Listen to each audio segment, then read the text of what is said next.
Graça e paz, meus irmãos! Iniciaremos hoje o 16º Devo Bênção do ano para a honra e glória do Senhor. E estamos aqui, né, meus irmãos, para refletir acerca de um capítulo da Bíblia que, sinceramente, eu tenho um grande apreço, que é Isaías 41. Eu quero falar com vocês acerca desse capítulo, especificamente a partir do verso 7 até o verso 10, que são aí 4 versículos para a gente refletir. E o que eu quero trazer para vocês, meus irmãos, é o fato de que Deus é Deus e Ele é o nosso Deus. Então, como nós respondemos a isso? O que nós fazemos diante disso? Amém? Vamos orar para então iniciarmos a nossa reflexão. Senhor, nosso Deus, diante de Ti, Pai, nós estamos agora e nós te agradecemos, Senhor. Muito obrigado, Pai, por esse momento. Muito obrigado, Pai, por quem Tu és, pela Tua graça, pela Tua misericórdia, pelo Senhor graciosamente, ó Deus, ter nos alcançado, Senhor. Que o Senhor assim, Pai, seja glorificado, Pai, que o Senhor toque os nossos corações, Pai, venha estar falando ao íntimo de nosso ser e que nós venhamos a Te honrar através desse conhecimento, meu Pai. É isso que eu te oro e te peço em nome de Jesus. Amém. Então, meus irmãos, Isaías 41, versículo 7 até o versículo 10, vamos ler para então iniciarmos a nossa reflexão.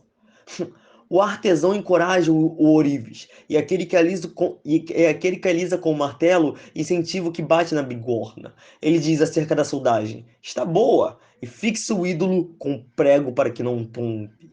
Antes de continuarmos, né, aqui nós estamos olhando, né, Isaías como um profeta do Senhor. Ele está narrando aqui, através, né, da própria palavra do Senhor para ele, a forma como ídolos são feitos. O artesão encoraja o ourives. O ourives também era um dos profissionais, uma das profissões que faziam, né, ídolos, que faziam todas aquelas estatuetas. E aquele que alisa com o martelo incentiva o que bate na bigorna. Ele diz acerca da soldagem: está boa, o ídolo está bom, e fixa o ídolo com prego para que não tombe. Aí então ocorre aquilo que o Senhor fala, né? A gente tem essa narração de como é feito um ídolo, e a partir do versículo 8 até o versículo 10, nós vemos o que o Senhor fala. Você, porém, ó Israel, meu servo, Jacó, a quem escolhi, vocês, descendentes de Abraão, meu amigo, eu os tirei dos confins da terra, de seus cantos mais distantes eu os chamei. Eu disse: você é meu servo, eu o escolhi e não o rejeitei. Por isso, não tema, pois estou com você. Não tenha medo, pois sou o seu Deus. Eu o fortalecerei e o ajudarei. Eu o segurarei com a minha mão direita vitoriosa. Meus irmãos, aqui o que ocorre é o seguinte: é, Isaías, né? O oráculo de Isaías, esse oráculo de Isaías está falando no versículo 7 sobre como é feito um ídolo. Mas o Senhor, nosso Deus, não é aquele que é fixado para que, sabe, fixado com prego para que não tombe. O Senhor, nosso Deus, não é aquele que possui mãos, mas não toca, que possui olhos, mas não vê, ouvidos, mas não ouve. O Senhor, nosso Deus, é o Deus vivo. Então nós, porém, diferente daqueles que seguem deuses falsos, nós, o povo de Deus, porém, devemos ter uma atitude diferente diante disso. Porque o Senhor é aquele que nos escolheu, o Senhor é aquele que nos tirou, o Senhor é aquele que nos chamou. Ele nos disse: eu os chamei e não os rejeitei. Então, por conta disso, a gente deve ter uma atitude diferente dos outros povos, por conta desses 3 fatos: do Senhor ter nos escolhido, nos tirado e nos chamado. Nós precisamos compreender que nós não devemos temer, não podemos ter medo. Por quê? Porque Ele nos fortalecerá, Ele nos ajudará, Ele nos segurará com a sua mão direita vitoriosa. Vocês estão compreendendo, meus irmãos, a diferença aqui? A diferença é que nós não servimos um Deus que está morto porque é um ídolo. Nós servimos um Deus vivo, um Pai que disciplina, um Pai que cuida, um Pai que está conosco. E por conta disso, nós não devemos temer porque Ele é conosco. Nós não devemos ter medo porque Ele é o nosso Deus.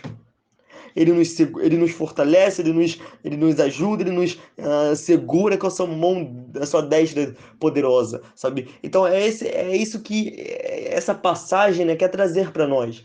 Que nós não servimos um ídolo, nós não servimos um Deus falso, nós servimos um Deus vivo. E a gente vê em Salmos capítulo 125, no versículo 1 diz o seguinte: os que confiam no Senhor são como o monte Sião, que não se pode abalar, mas permanece para sempre. Por quê? Porque como os montes cercam Jerusalém, assim o Senhor protege o seu povo, desde agora e para sempre. Então, por que nós somos aqueles que não podem ser abalados? Porque o Senhor nos protege. E aqueles que confiam nele, o Senhor, sabe? Se nós somos o povo de Deus, o Senhor é o Deus de seu povo, né? Isso ocorre muito no Antigo Testamento, quando ali o povo de Israel se rebelava, Deus também virava as costas para eles, de sentido que Deus tinha misericórdia, tinha graça deles, mas entregava-os em seus pecados. Por exemplo, eles blasfemaram, eles reclamaram contra Deus, eles murmuraram e Deus enviou serpentes ardentes venenosas para eles. E eles então morreram por conta dessa serpente.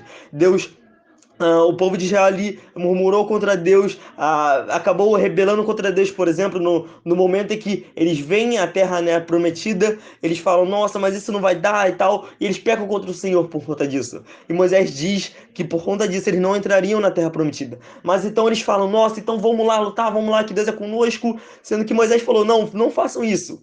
Deus não é mais com vocês vão lá e vão morrer. Mesmo assim, eles vão, e assim eles morrem, eles perdem a guerra. Então, nos momentos em que o povo de Israel se rebelava contra Deus, Deus também virava face contra eles, justamente porque eles se rebelavam contra Deus. Mas então Deus tinha graça e misericórdia deles e os trazia de volta. Sabe? Então é por conta desse fato que nós, como povo de Deus, devemos reconhecer e nos submeter que o Senhor é o nosso Deus. Porque no momento que fazemos isso, nós estamos também tendo aquela experiência, aquela bênção, aquela bondade do Senhor se revelando e trazendo para nós o refrigério e o renovo. Porque o Senhor, Ele é gracioso, Ele é misericordioso. E quando nós nos submetemos a Ele, meus irmãos, Ele está ali conosco, sabe, nos fortalecendo, nos segurando. Então é por isso que não devemos temer.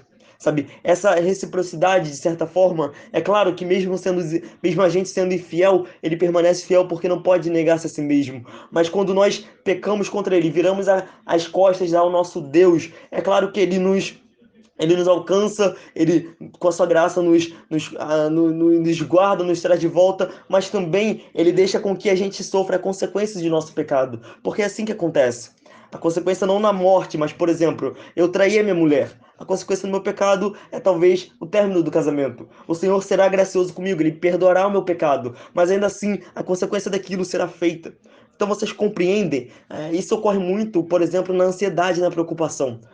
Por conta de uma ansiedade, da preocupação que eu estou sentindo, eu posso virar as costas ao meu Deus e fazer as coisas do meu jeito. Eu irei sofrer a consequência de fazer as coisas do meu jeito. Mas é claro, Ele irá me perdoar, Ele irá me acolher. Então é isso que eu quero que vocês entendam, para que vocês não sofram a consequência de agir por conta própria, mas que vocês se coloquem diante do Deus vivo, porque nós não temos um ídolo, nós não servimos um Deus falso, mas um Deus que está conosco, um Deus que tem olhos e vê muito além da nossa visão, um Deus que ouve os sons das aflições do nosso coração, um Deus que está conosco, nos guardando, aquele que nos fortalece, nos segura e nos ajuda com a sua destra, a sua mão poderosa. Amém, meus irmãos? Amém. Que Deus os abençoe grandiosamente com isso. Eu irei orar agora para que nós possamos, né, pôr diante do Senhor essa reflexão e que Ele seja glorificado através de todas essas questões.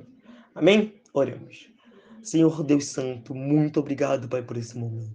Muito obrigado, Pai, pela tua graça, Pai, pelo Senhor ser conosco, Pai, independente das coisas, Pai.